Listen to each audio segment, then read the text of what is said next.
This old point and shoot camera only has 4 megapixels, but I wonder if it's possible to make good images with it anyway. Let's have a try in this video.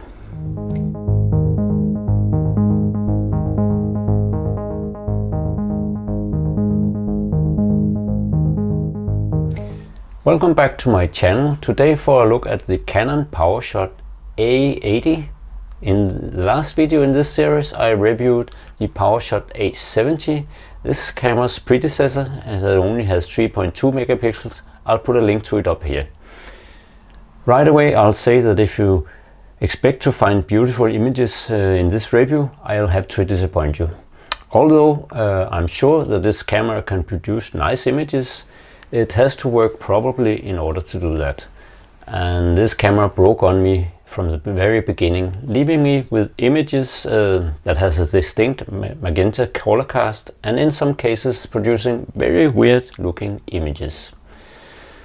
Still, I can tell you about sharpness, macro capabilities, features and such. So you can decide if you find one in a thrift store for next to nothing, if you want to try it out. Let's get the specs out of the way. As I have said, this camera has 4 megapixels, delivering from its tiny sensor. I'll put the numbers for it up here. It boots up fairly quickly and has a lens from 38 to 114 millimeter, but that one zooms very slowly and sometimes doesn't even respond if the camera is doing something else. The good thing is that it retracts completely when it is turned off, and it even is protected when not in use. There's both a tiny viewfinder and a small 1.5-inch LCD. The good thing is that contrary to the fixed LCD of the A70, the predecessors that I mentioned in the beginning, this is a swiveling LCD, making it possible to shoot selfies and also to hide the screen totally. Images can only be stored in JPEG, so you are rather constrained there, and video is totally unusable on this camera. Max resolution is 320 by 240 in only 15 frames per second. Storage is on the old first generation compact flash cards. Luckily those are still readily available. As a buyer of many old cameras, I have a whole selection of these cards. A couple of things I like is first of all the mode dial that has some custom settings, so you know exactly how the camera will operate as soon as you power it on. Secondly, I always like when older cameras run off AA batteries. You can always get these, and it even runs on rechargeable ones. Thus, you don't have to hunt for a camera specific battery if the old one dies, or a charger for a specific battery if that is the one to die, get lost, or maybe not follow the camera from the thrift store.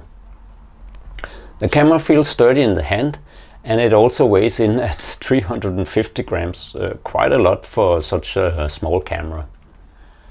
Now let's look at some images, but remember, as I told you, that my camera has a malfunction that leaves me with a color cast and even a colored band on top of the images.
I do hope, despite my malfunctioning camera, that you got an impression of what this camera can do if it's in working order.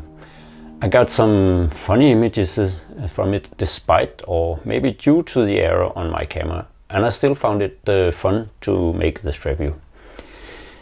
If it was in working order, flawless, I would happily recommend it. If you get one, do check out that it doesn't have the same error that seems to happen to many of these older Powershots. The A70 that I reviewed last time also sometimes failed in the same way, but that one somehow recovered from it if I left it without the batteries inside for some time. This one doesn't. If you like this kind of honest reviews, please consider subscribing, and also give this video a like so others might find it. Next time I'll be reviewing another 4 megapixel camera from a different brand, so stay tuned for that. Thank you very much for this time, and bye for now.